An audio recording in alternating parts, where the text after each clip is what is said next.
Anyways, let's start this news segment now. And well, first news is about NATO summit that was taking place in Netherlands, in Hague.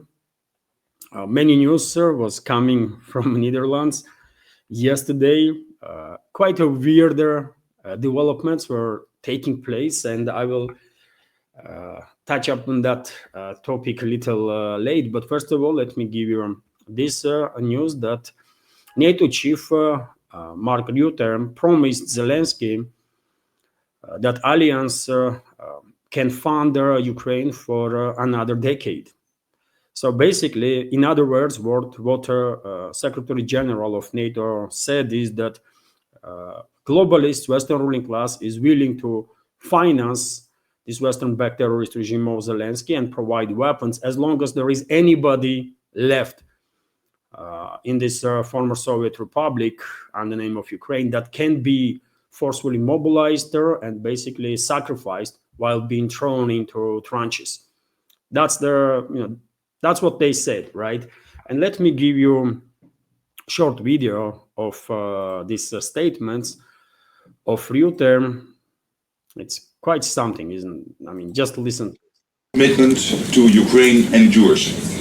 And it is now in the summit declaration with a clear link to the money, and I think that is important for the next 5 to 10 years. Not that we expect the fight to take so long, but that whatever is necessary, we will keep you in the fight. So words matter, but it's not just words. We're also providing unprecedented practical and political support. And our partnership, I think, is for NATO one of our most substantial. And it means that we will also continue to provide extensive military assistance.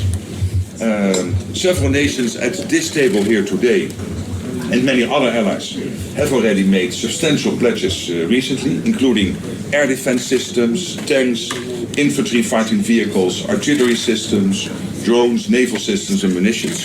So that is good news. So there is not much to add really. Here it is obvious that Western ruling class is willing to continue this proxy war against Russia as long as there is literally anybody left on Kyiv-controlled territory to be sacrificed.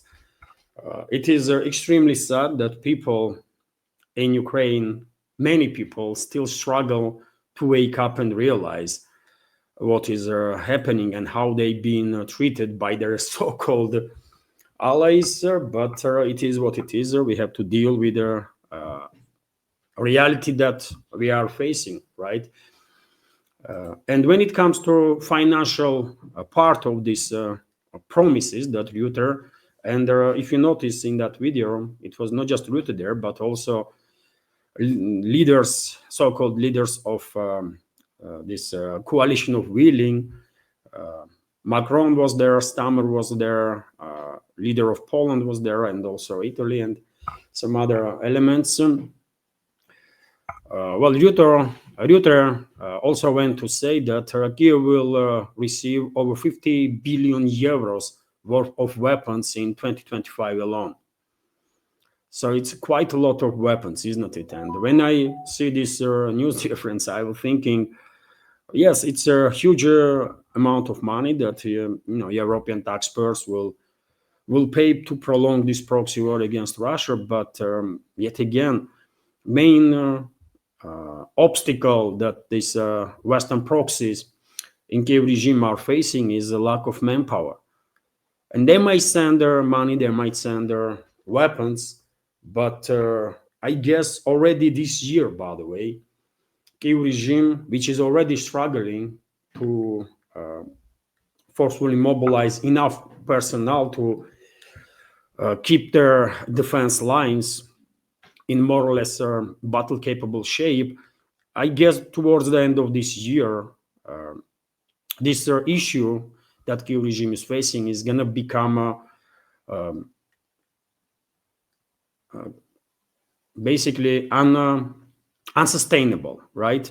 For a Kyiv regime, they will struggle more and more to kidnap people from the streets of Kiev and there are other cities, towns, and villages. And I expect towards the end of this year, beginning of the next year, some decisive actions from Russian side to take place. And basically, that's going to be it, I guess. In 2026, most likely, this proxy war that West is waging against Russia will end with their obviously unconditional surrender of Kiev regime and its Western backers, globalists, neocons. We can call them whatever we want, but we all know what am I talking about. But when it comes to right now, financial and military assistance to Kiev regime, it's 50 billion euros that was promised worth of weapons, by the way, which is quite something, isn't it? Not all NATO member states have even defense budget of this big, right? Just a few of them. Anyways, to continue, dear friends, as you know, and as I reported yesterday during the live stream, Trump was planning to have a meeting with Zelensky, and that meeting did take place. Some 40 minutes, Trump and Zelensky were exchanging opinions. There was no press conference afterwards of both, but Trump was speaking to media all day yesterday. And let me give you a short episode. Zelensky, after this meeting, stated that they discussed ceasefire, among other things, during the talks, but Trump denied this claim. And you can listen to this video now, for example.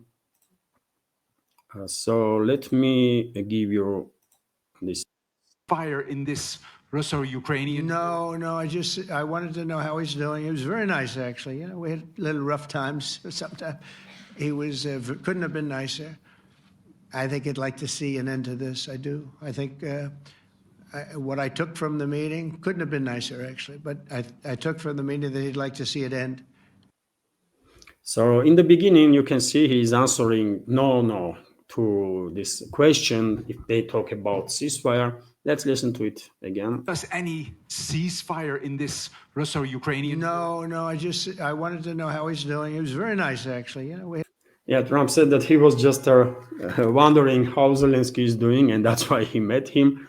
Okay, he's downgrading importance of that meeting, understandably so in some ways. But as I said, Zelensky went to basically lie about this meeting, because he said that ceasefire was discussed. I remind you, dear friends, that globalists and globalist-controlled regimes, especially in Europe, UK, France, Germany, and others, were pushing and still continue to do so for a 30-day ceasefire for their proxies in the Kyiv regime, because they know perfectly well Kyiv regime is struggling and is desperate for a break, for some break, even if it's months, right? Because this month will allow Kyiv regime to regroup its forces, reorganize, give their troops some break, and also to receive additional weapons and munition to make some stockpile. And Moscow was very clear that temporary solutions like months since ceasefire or something like that is unacceptable. Moscow is all about complete de-escalation, end of hostilities, and peace deal, which can be achieved only if root causes of this crisis is addressed. And right now, obviously, Western ruling class is not ready to discuss these root causes of the crisis, or even to acknowledge existence of their root causes. Anyways, RT also reported that Trump will consider future Ukraine aid, military aid included. So US President Donald Trump said he will think about whether or not to supply more Patriot air defense systems to Ukraine, as Kiev has been requesting. Speaking at the press conference in The Hague, after meeting with Ukraine's Vladimir Zelensky on the sidelines of the NATO summit, Trump was asked by BBC Ukraine BBC's Ukrainian journalist, so-called journalist, whether Washington would provide missiles. And we have a quote from Trump: "Their systems are very hard to get." He replied, adding that the US also needs them, noting that some patriots were being sent to Israel. Trump said their administration would see if they can make some of them available, and well, probably they will. If they want to, they will find some missiles for Patriot batteries, but I guess stockpiles of these missiles are depleted, not just in Israel, by the way, but in US itself, right? And US manufacturing capabilities are not enough, basically, to sustain such a level of use of these interceptors. So therefore, I have some doubts that the regime will receive a significant number of Patriot missiles anytime soon. But one should keep in mind that US has a huge stockpile of other weapons, right? And unfortunately, weapon supplies from US continues through this terrorist regime in Ukraine and will continue. I have no doubts about that. The only difference we might see is that probably instead of supplying these weapons for free for the regime, Trump will demand Europeans to pay for it. That's it. And they will, by the way. They are already announced that just for 2025, they are allocating 50 billion euros in European NATO member states. And vast majority of that amount going to go to US military industrial complex, I guess, because it is US only, basically, that can sustain high level of weapon supplies to the regime, which includes infantry fighting vehicles, armored personnel carriers, artillery systems, munition, and so on. Even if they have some issues with their air defense systems, and they do, when it comes to other military equipment, Washington has quite a huge stockpile. Hello everyone, I hope you find informative and useful this short clip from main news update, and if so, please click that like button and leave some commentary just about anything. It might help to deal with the algorithm and reach wider audience. And if you like my work in general and want to support to save this media project, you can assist through several ways.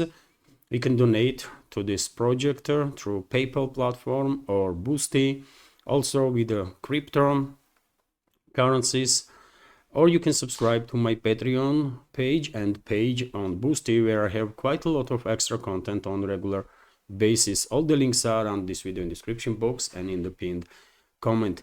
And of course, many thanks to everyone who already helped and continues to support. Thank you.